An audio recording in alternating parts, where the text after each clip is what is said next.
Greetings and a warm welcome to everyone. I am Trishna, your moderator from Clarinet, and it is my pleasure to extend a heartfelt welcome to all the delegates joining us from across the country. We are honored to have the support of highly esteemed doctors today, and I sincerely thank each one of you for taking the time to be with us. So, before we begin, let me introduce our platform, Clarinet, which is the largest live digital continuing medical education platforms, providing a space for healthcare professionals to collaborate, create, and engage with meaningful medical content. It is my great honor to welcome our distinguished speaker for today's session, Dr. Sumana Talakuppula, ma'am. She holds the degrees of MBBS, MD, and serves as the CEO and consultant gynecologist at YLR Hospital Private Limited. She also practices as a consultant at Apollo Hospitals and Maheshwara Medical College. We are indeed privileged to have her with us to share her insights on the topic safety of the bladder during laparoscopic gynecological surgery. And let me provide a brief on the topic before doctor can dive into the session. The safety of the bladder is a critical consideration during laparoscopic gynecological surgery as injury can lead to significant morbidity if not promptly recognized and managed. Risk factors include distorted pelvic anatomy, adhesions from prior surgeries, endometriosis, or large pelvic masses. So, early recognition of bladder injury through signs such as hematuria or urine leakage ensures timely repair, reducing the post-operative complications and preserving urinary tract function. So, without any more delay, I now invite Dr. Shumana ma'am to continue with your talk. Over to you, ma'am, and thank you. Welcome. Hello, everyone. I'm Dr. Sumana. Today, we will be talking about bladder safety during the laparoscopic gynecological surgery. In the gynecology surgery, the laparoscopically, the main important and the dissection part of the bladder and the ureter is a nightmare for all the gynecologists because of its close proximity to the uterine artery to the ureter makes it more vulnerable, and the location of the bladder to the anteriorly to the cervix and the vagina makes vulnerable to the injuries. So today we'll discuss regarding the anatomical considerations, how the anatomy of the bladder influences the injuries, and also how the risk assessment in the patients and as well as the procedure specific, what are the prevention strategies, and how we recognize the injuries, and if we recognize, how we manage, and a few case scenarios we'll be discussing in this session.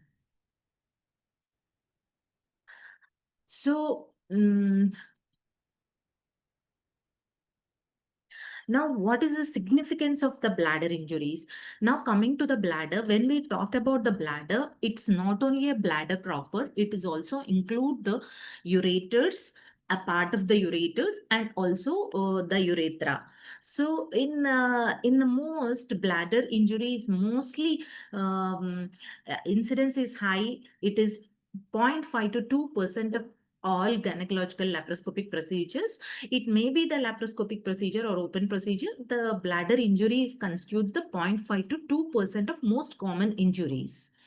And in higher rate of 4 to 6% in advanced pelvic surgeries and radiation induced or radical hysterectomies when the diseases containing surgeries during the excision of endometriomas. In those conditions, the risk of bladder injury increases to 4 to 6%. And when we recognized in time, it is safer, and the morbidity and mortality is less. But when they are unrecognized, they increase the hospital stay, and it is prone for the fistula formation and the medico-legal consequences. So 70% of the injuries occur during the initial entry and dissection of the vesico-vaginal space.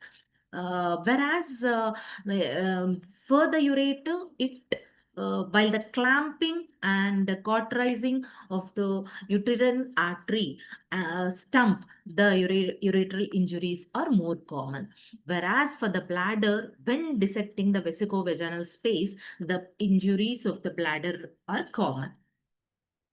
So let me revise the bladder anatomy.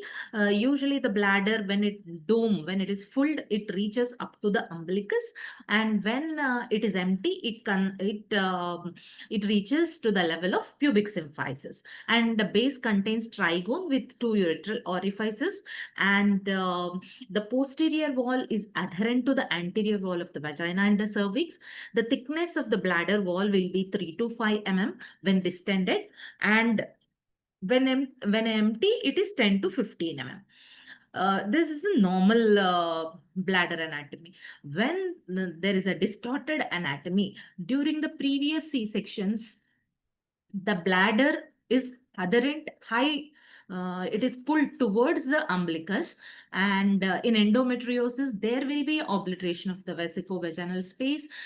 In pelvic organ prolapse, because of the dragging of the pelvic organs, there is an altered anatomy to the pelvic structures. And in case of prior radiation in malignancy cases, there will be fibrosis and decreased tissue planes. In these situations, the bladder anatomy will be distorted. And coming to the vascular supply and surgical planes, superior and inferior vesical arteries, these are the branches of internal iliac arteries. These supplies the bladder. And here one important point to be noted is the uterine artery crosses the ureter at the 2.5 centimeters to the cervix. Here it is called a water under the bridge. The mnemonic will usually to remember, will say it as water under the bridge. And here the ureter have the dense venous plexuses, and coming to the nerve supply, it is supplied by the autonomic innervation via splanchnic nerves, pelvic splanchnic nerves S2 and S4. So these understanding is essential to prevent the injuries of the bladder and ureter, to prevent the vascular supply, compromising the vascular supply to the bladder. Now, after knowing about the bladder, the anatomy and the abnormalities of the way when the bladder anatomy will be distorted, then we have to know about who are the high risk patient populations in whom the bladder get injured more. In cases of prior pelvic surgeries like multiple deliveries, C-sections, and prior prolapse, or in anti-incontinence procedures like TOT tapes or adhesiolysis, and previous endometrial surgeries, previous intra-abdominal surgeries. In those conditions, there will be adhesions in the abdomen, and the bladder may be pulled up, or there is obliteration of the vesicovaginal space, or it may be the anatomical plane may be altered. And second cause is the gynec pathology. Gynecological pathologies like deep infiltrating endometriosis, these are constitutes 15% of high risk for the bladder injuries. And large anterior myomas, anterior compartment prolapse like cystocele, and gynecological malignancies where bladder anatomy is altered. And medical comorbidities, post pelvic radiation or connective tissue disorders, chronic steroid use, or severe diabetes where microvascular changes will be there. There also there is a compromised anatomy. And technical challenges like morbid obesity and severe adhesive diseases and distorted pelvic anatomy and any emergency procedures also comes to a high risk category for the bladder injury. Now, seeing the high risk patients who are prone for the bladder injury, now coming to the high risk procedures where the bladder injury is more common, like laparoscopic hysterectomy, the injury rate is 1.3 3%, whereas laparoscopic sacrocolpopexy 2.8%, anterior compartment prolapse repair, cystocele repair 4.2%, laparoscopic removal of endometriosis with bladder involvement is 6.5%, and gynecological oncological procedure is 4.8%. Usually these injuries percentages varies with the complexity of the procedure. And what we have to do, we are known before entering into the patient procedure, we have to know about who are the important patients, high risk patients to whom bladder injury will be there, and also the plan of the procedure. So thorough history has to be taken, document all the previous pelvic surgeries and previous operating reports, and when where there is a adhesiolysis or complex procedure in previous surgical history, and thorough history will tell us previous anatomy, present anatomy, where there is a variation, how the bladder injury is possible or not. We can assess by the history. And preoperative imaging, MRI for endometriosis, ultrasound for anterior myomas, CT scan for complex oncological cases is necessary to evaluate the bladder anatomy.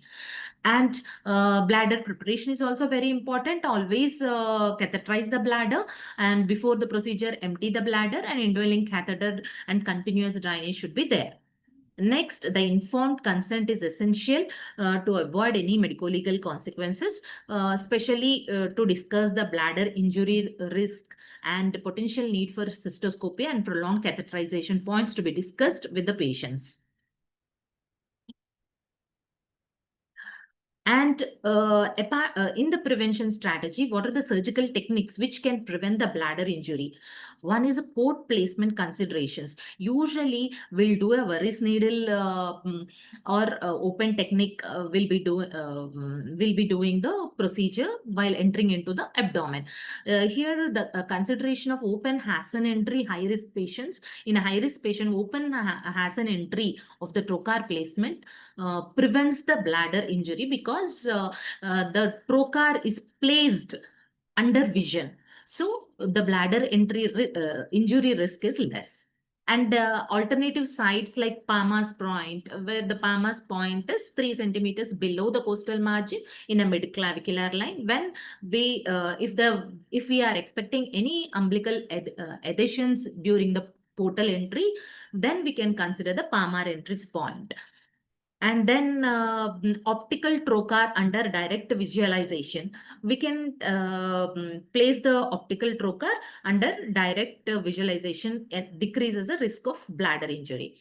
After entering into the light source or camera into the abdomen, the second post, and third ports is through the transillumination technique, we can identify the superficial vessels, and we can take the port placement. That also prevents the bladder injury. If might be we require a port placement in the suprapubic area or midline area, we have to transillumination technique has to be followed. Usually inferior epigastric vessel injuries we should avoid, and sometimes deep to the rectus there will be superior and inferior rectal vessels. The injury to those vessels has to be avoided to avoid the bleeding. And next, elevation of the abdominal wall during Veress needle insertion is also very important. With the thumb and index, the abdominal walls should be elevated to increase the space between the retroperitoneal organs and to the abdominal wall, so that the injury to the bladder can be prevented, and to the organs, injury to the organs also can be prevented. These are the, while port placement, these are the points to be taken into account. Next, coming to the tissue dissection techniques. While dissecting the UV fold. The tenting technique should be followed. Tenting is nothing but simply at the uterovesical fold, we have to lift the UV fold so that we can the stretch we can delineates the bladder from the anterior part of the cervix. And it also helps in visualization of a dissection of the planes at all the times. And the dissection should be sharp dissection in proper avascular planes. And when the margins are difficult to identify, then retrograde filling can be done. 250 cc of the normal saline is injected into the bladder, and after it complete filling, we can start dissecting the bladder if we are in doubt of the plane of the UV4 bladder margin. And in some situations, hydrodissection is also helps in defining the tissue spaces. And those are the basic prevention strategies and techniques while we operating the laparoscopically in port placement or dissection of the bladder. And when the bladder is also very, what do you say, in mostly adhesions and previous C-sections, then the viscovaginal space can be reached from laterally to the medially, so that we can avoid the bladder base injury. So these points to be keep in mind. And what are the advanced prevention strategies? We can take a specialized instruments like harmonic scalpel or vessel sealing devices for more precise dissection with decreased thermal spread. Whereas the harmonic scalpel, the spread is 1 to 2 mm, lateral spread is 1 to 2 mm only, and only less than 2 seconds of the burst. And these harmonic scalpel dissection can be used for the viscovaginal space bladder dissection and at the ureteral dissection. And what are the adjunctive technologies which also can prevent along with the harmonic and sealing devices? There is a firefly technology. What is firefly technology? In that, indocyanine green was the dye was injected into the individuals, and the laparoscope contains a special trocar. In that, the firefly technology is used, and every plane it tells about the vascular structures and the tissues where we are reaching, every part of the entry, like peritoneum and later subcutaneous tissue, skin, subcutaneous tissue, rectus and peritoneum, the entry of it, everything will be visualized under vision. We can seen by the firefly technology. And intraoperative ultrasound in complex cases can be utilized for the to prevent for the prevention of the bladder injuries. And sometimes intraoperative cystoscopy is also useful, like routine cystoscopy in high risk procedures. When we are in doubt, intraoperative cystoscopy is essential with 30 degrees lens to visualize the trigone and also ureteral jets. Apart from identifying the ureteral peristalsis, the cystoscopy is also essential to look the trigone, visualization of the trigone and also the ureteral jets. So we can distend the bladder with diluting the indigo caramine on methylene blue. We can detect the leaks also.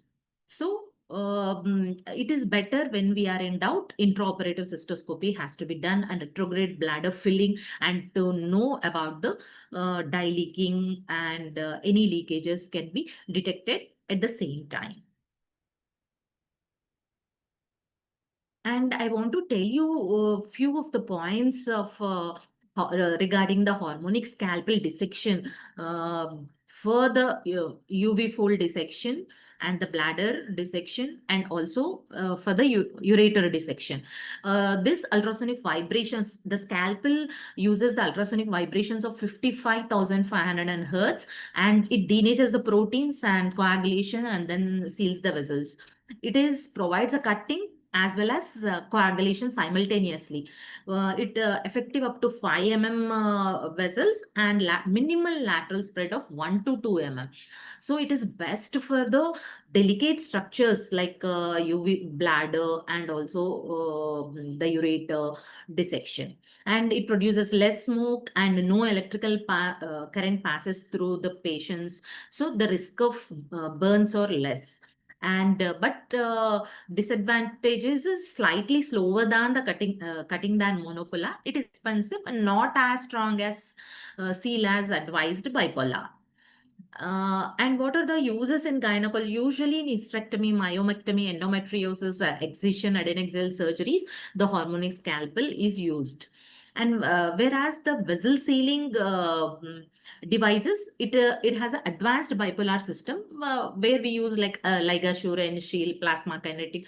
These are the vessel sealing devices. Here they uses bipolar radio frequency energy plus pressure. So it denatures the elastin and collagen within the vessel walls, and permanent fusion occurs with the vessel sealing devices. The vessels seals the up to 7 diameter vessels, and it is strong and reliable, and seals and burst pressure is also more than the normal blood pressure of the blood vessels.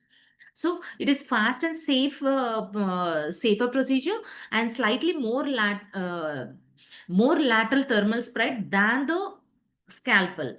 It is 2 to 3 whereas a hormone scalpel is 1 to 2 but it is more smoke compared to the ultrasonic.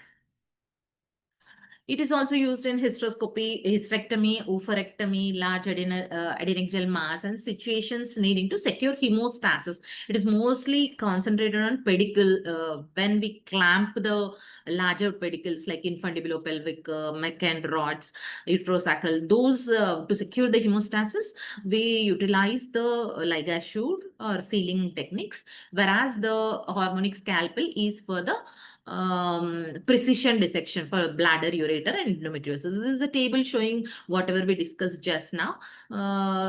It is a clear picture of showing strength of seal with the harmonic scalpel is moderate, whereas vessel sealing devices is very strong and permanent. And everything we have discussed, and best for precise dissection of the bladder, ureter, and endometriosis, whereas for the vessel sealing, major vessel control, uterine artery or infundibulopelvic ligament, it is best used for vessel sealing. So the at the end of the day, we have to remember is harmonic scalpel causes precise cutting with minimal thermal damage, best in ear delicate structures like bladder and ureter, whereas the vessel sealing devices are strong, reliable hemostasis, best for major pedicles and vascular control. Now this is a small slide. This is a slide showing, telling brief about the Firefly technology. It is usually used by advanced near infrared fluorescence imaging system, and it is mostly used in the Da Vinci robotic system and also some of the laparoscopic systems. It helps in real-time visualization of anatomy and perfusion during the surgery. Here, how it works is, if patient receives the dye intravenously, ICG dye, and the system switches to the near infrared light mode. It is called the Firefly mode. So when this fluorescence green, when exposed to the near infrared light, it allows the visualization of the vascular perfusion of specific structures. Usually during the ureter identification, sentinel lymph node mapping, assessment of tissue perfusions, and endometriosis surgery, ovarian adnexal surgery, it helps in detecting the structures and helps in dissection of the organs. So advantages is it is high contrast visualization, real-time high contrast visualization, and reduce the risk of ureteral and vascular injury, and it helps in vascular oncological staging with sentinel node detection. And there will not be any radiation exposure because it is an infrared light. It is not an exposure, but it requires a robotic or laparoscopic system within the NIR capability. Now, it is usually white light source what we have in the general laparoscopy, but here we'll have a special NIR capability laparoscopic system or robotic system has to be there. And the limitations are when the patient is allergic to the iodine or any hepatic failure, kidney failure, the Firefly technology cannot be used. And from here, depth of the penetration is limited to 5 to 10 depth of the structures can only be visualized clearly. So, Firefly technology, I can say you it highlight the blood vessels and the lymphatics and the organ perfusion intraoperatively. So it is also useful for sentinel lymph node mapping under identification and perfusion assessment in the complex surgeries. And now, how to recognize the bladder injuries? By the visual cues. While operating, direct visualization of the bladder mucosa or trabeculations in the field, we can definitely say we had a bladder injury. And second, unexpected fatty tissue or perivesical fat in the dissection field or clear fluid in the operating field. Not because of the irrigation, and gas bubbles from the Foley's catheter drainage system. These four features we can on the table we can detect there is a bladder injury. And whereas the cystoscopic findings, when we are in doubt, definitely we have to do the cystoscopy. In cystoscopy, we can detect the direct visualization of the injury, and there will be extravasation of the irrigation fluid, and sometimes any surgical suture material can be visible, and the bladder mucosal tears or bullae can be seen in thermal injury cases. And sometimes delayed recognition after the surgery, post-operatively, hematuria in recovery phases, gross hematuria or microscopic hematuria, or elevated drain, intra-abdominal drain with raised creatinine levels and decreased urine output in spite of the proper adequate hydration. And because of the urinary leakage, there will be abdominal distension, paralytic ileus, and other peritoneal signs and sepsis. These are the delayed recognition of the bladder injuries. Now, how to classify the bladder injuries? There are a grade 5. It is based on AAST bladder injury scale. In grade 1, there is a contusion, a partial thickening laceration. In grade 2, the extraperitoneal bladder wall laceration is less than 2 centimeters. In grade 3, extraperitoneal is more than 2 centimeters, and intraperitoneal less than 2 centimeters of bladder wall laceration. In grade 4, intraperitoneal bladder wall laceration more than 2 centimeters. In grade 5, intra or extraperitoneal bladder wall laceration extending into the trigone or to the bladder neck or ureteral orifice. So in grade 4 intraperitoneal bladder injury, mostly seen in laparoscopic adhesiolysis or deep stage 4 endometriosis, we can observe these grade 4 bladder injuries. So how we manage the bladder injuries? First of all, we have to identify the bladder injury as soon as we recognize there is a bladder injury by seeing the mucosa trabeculae or bubbles in the Foley's drainage system, and there is a leakage without the irrigation. These are identification factors. First, we have to recognize the injury where it is, and we have to assess the grade. How the injury, is it intraperitoneal or extraperitoneal? It is less than 2, more than 2 centimeters. These factors should be identified for critical management and decision making. And next, after identification, the most injury repair has to be done. Most injuries can be managed laparoscopically on the table as soon as they recognize with a 2-layer closure technique. If it is complex surgeries, most of the bladder injuries can be repaired by the gynecologist. We have to be aware of the bladder closure, as it is most of the times it is simple. But when it is associated with the complex pathologies, then we have to take take the help of the urologist. In case of urethral neck and a urethral injury, definitely the urologist involvement should be there.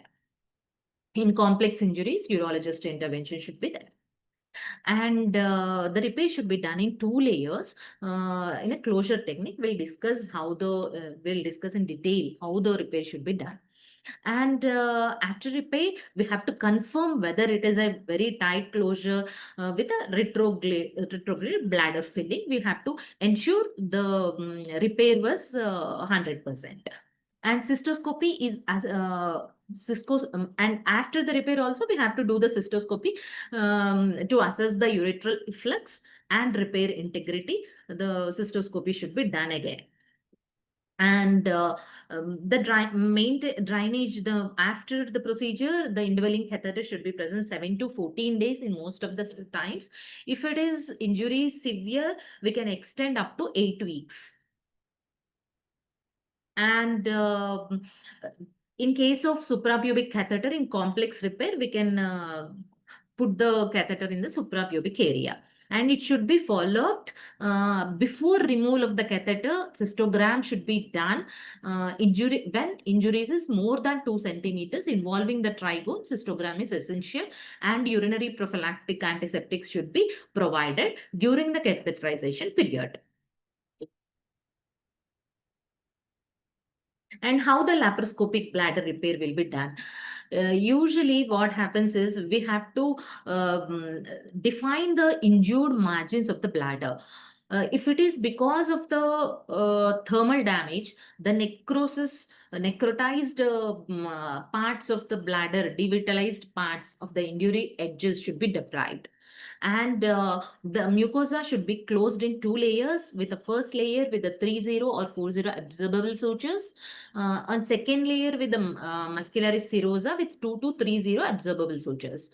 And sometimes if the defect is large or complex injuries or because of the radiated field, then we can consider the omental flap interposition.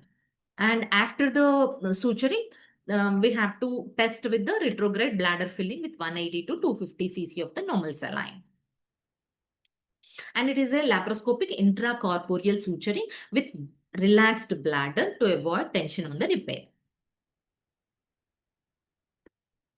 And what are the challenges in injury management? While we are dealing with the bladder repair, there are, if sometimes trigone is involved, where the risk of urethral orifice obstruction is there, then there will be a difficulty in repairing. So we have to place a 2 urethral stents before the repair bilaterally. And sometimes we can take an intraoperative urology consultation, and Soya's hitch and tension-free repair can be done at the same time when the trigone is involved. In case of thermal injury also, first in thermal injuries, what happens is, as we see, the defect will be small, but later because of the necrosis and debridement, that injury space will be more.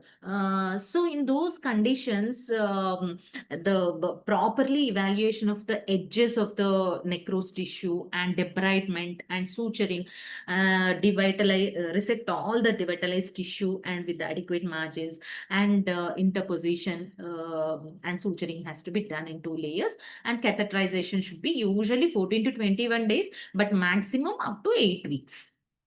With the larger defects, consider conversion to mini laparotomy for repair. So when we are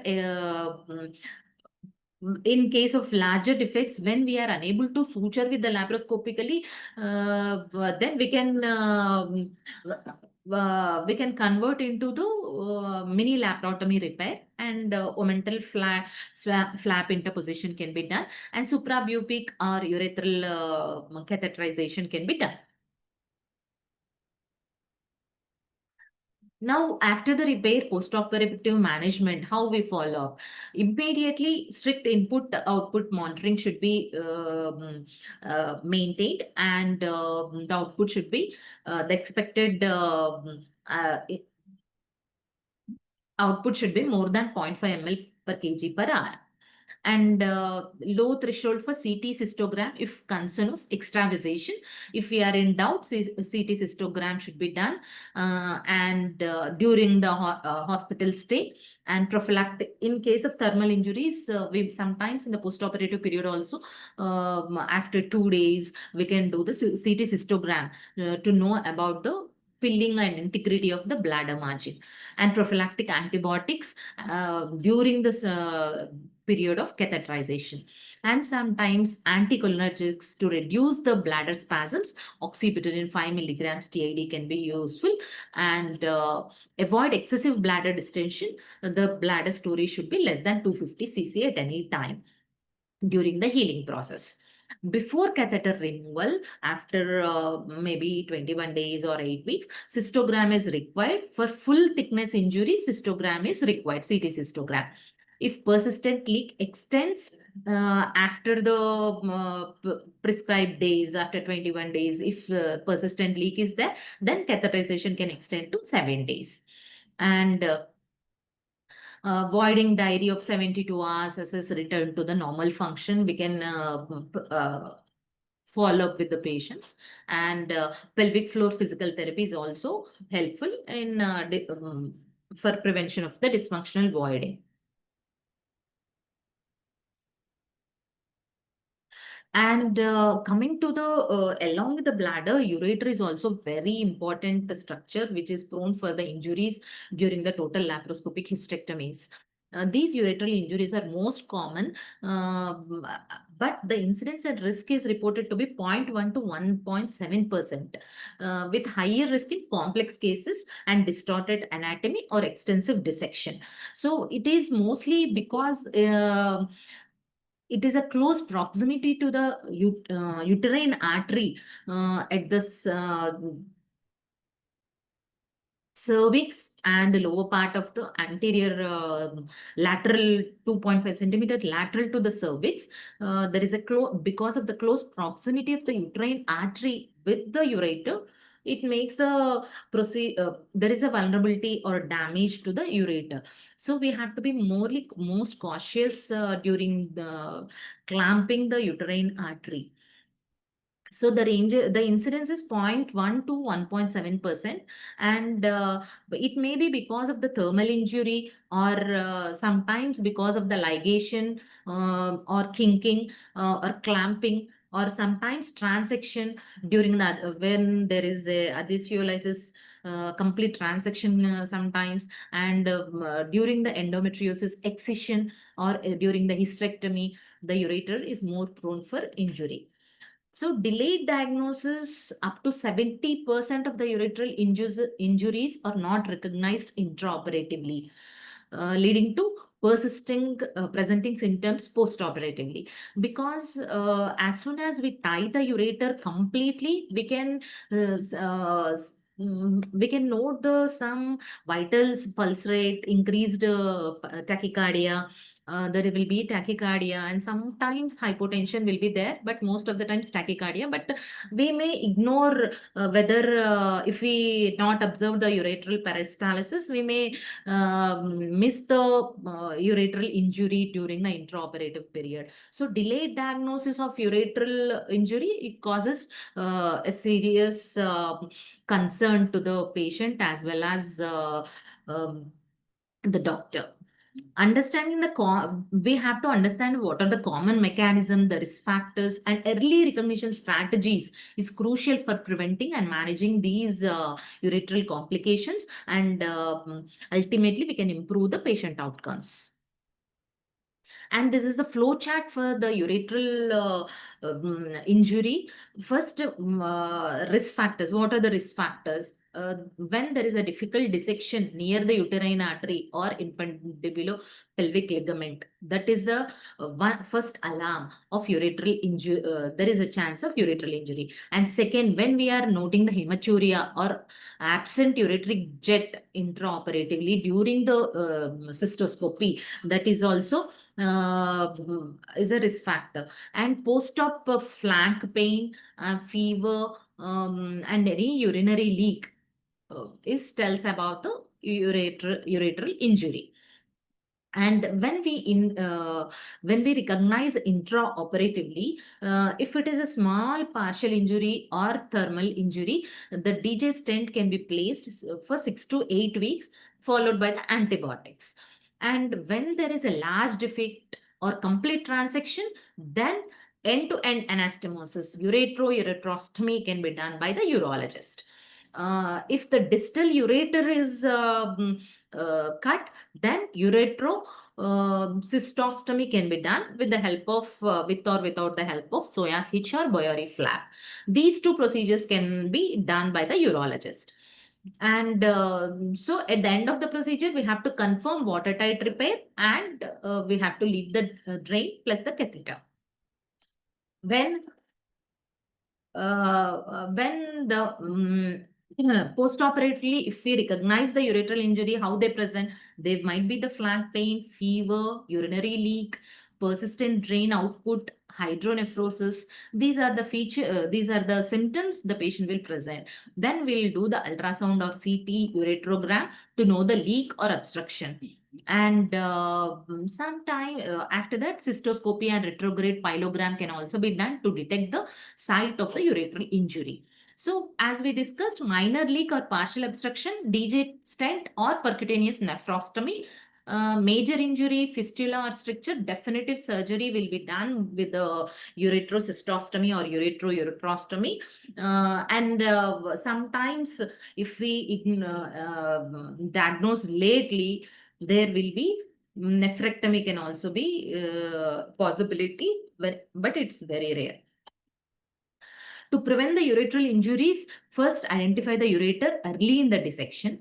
Avoid blind coagulation near the uterine artery and IP ligament, and take the help of hormonal scalpel during the dissection and gentle dissection. Sometimes if your hydrodissection can also be done. And Firefly technology will helps over here. And nowadays, the stents, illuminating stents are also there, which helps in ureteral. We can see the ureteral pulsation during the operation. Uh, excuse me. Hello. Yes, ma'am. One second.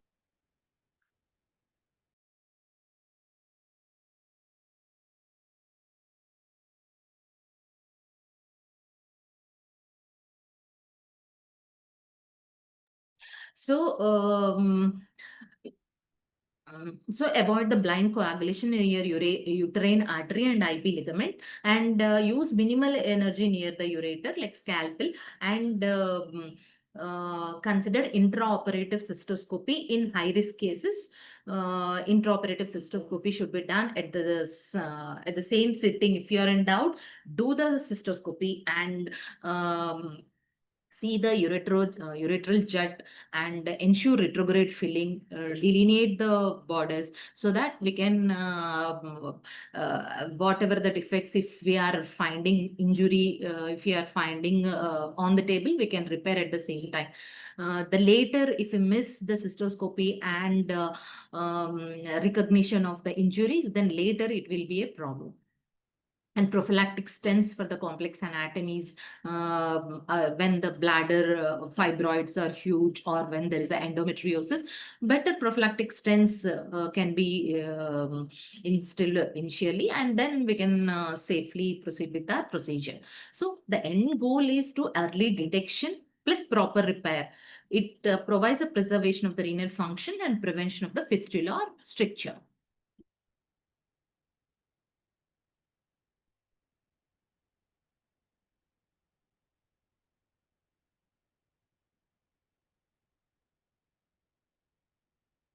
So the urethral injuries, apart from bladder injuries and urethral injuries are also will be there, but is less than 0.1% because of it is close proximity to the anterior vaginal wall. So bladder neck places it as a risk during extensive pelvic dissections, especially in procedures involving anterior compartment syndrome, severe endometriosis. The risk increases with the distorted anatomy and pelvic radiations or reoperations. And sometimes anterior urethra may be injured, maybe because of the sharp dissection or thermal injury during the cystocele repair or inadvertent suture ligation. Anterior urethra may be injured. Sometimes posterior urethra and bladder neck, it is often associated with the deeply infiltrating endometriosis dissection or reoperations, redo surgeries. In those cases, posterior urethra is more vulnerable for the injury. So intraoperatively, we have to do the cystoscopy and retrograde urethrophy for crucial definitive diagnosis. So we can see the direct visualization. We can see the dribbling of the urine into the peritoneal cavity. And with the help of cystoscopy also, we can urethrophy. These also we can intraoperatively, we can detect the urethral injuries. And postoperatively, if there is a leakage from the vagina, persistent urinary leakage from the vagina, it indicates a urethral neck injury. And severe suprapubic pain and inability to void, and sometimes symptoms because of the peritonitis and urinary, because of the urinary extravasation, peritonitis. These are the features for the symptoms of the urethral neck injuries. So primary repair has to be done. Most of the urethral injuries requires immediate meticulous 2-layer primary repair with fine absorbable sutures, usually over a catheter. The neck should be repaired. Sometimes placement of an indwelling urethral catheter or suprapubic catheter is essential for adequate urinary diversion during healing, typically 3 to 6 weeks. Catheter is placed, and after that, after the healing, typically after 3 to 6 weeks, again we can suture the urethral neck. And in those urethral neck, early involvement of urologist is very essential for the reconstructive pelvic surgeons, is critical for the optimal outcomes, and especially for the complex and delayed presentations.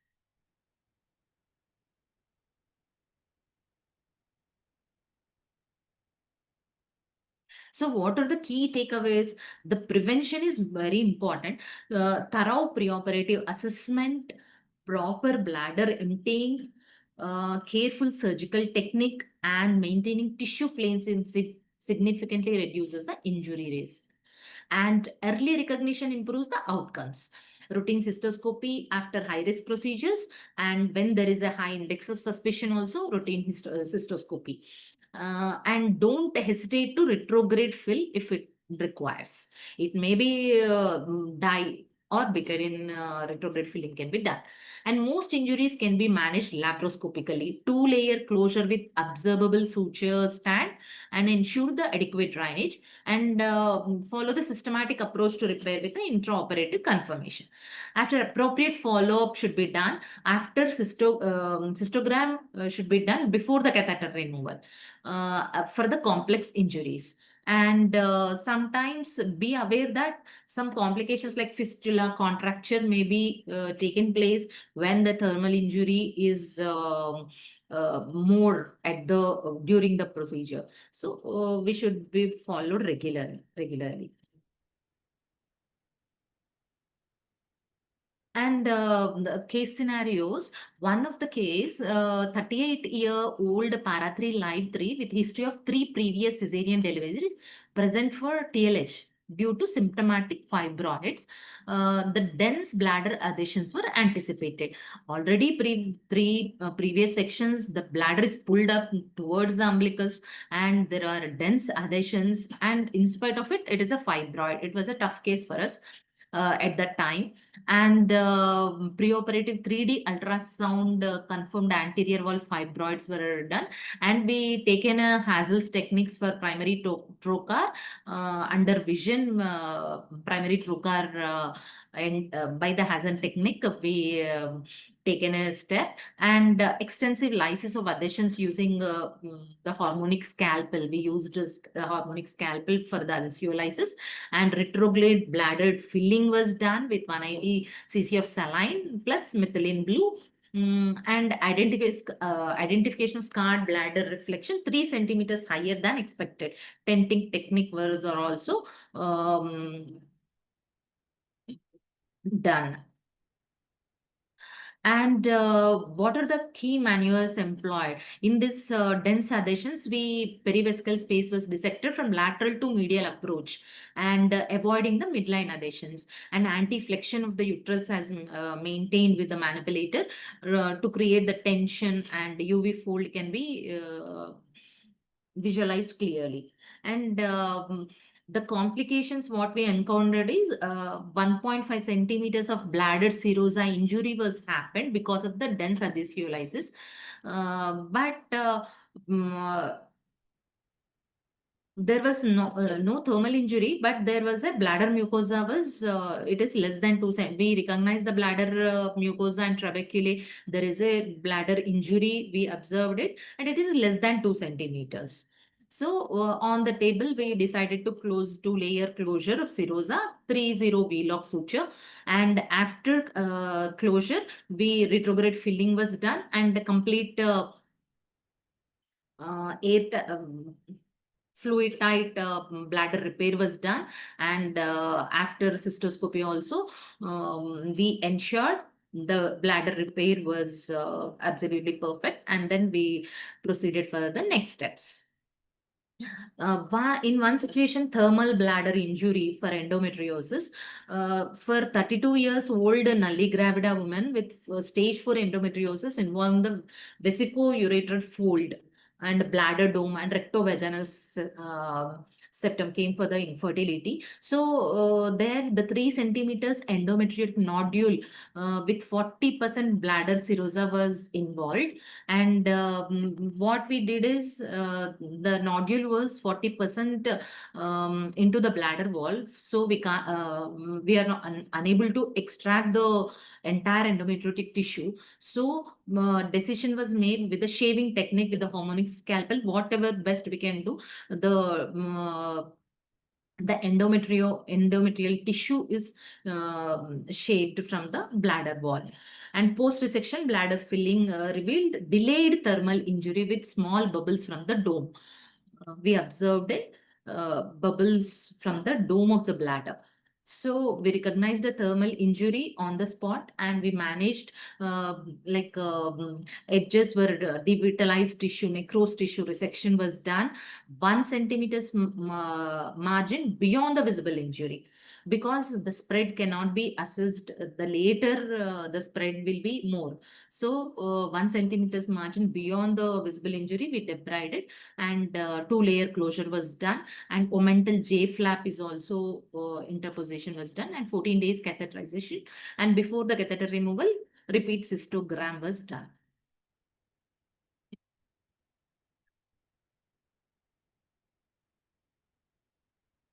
Yeah, thank you. Thank you for the patient hearing.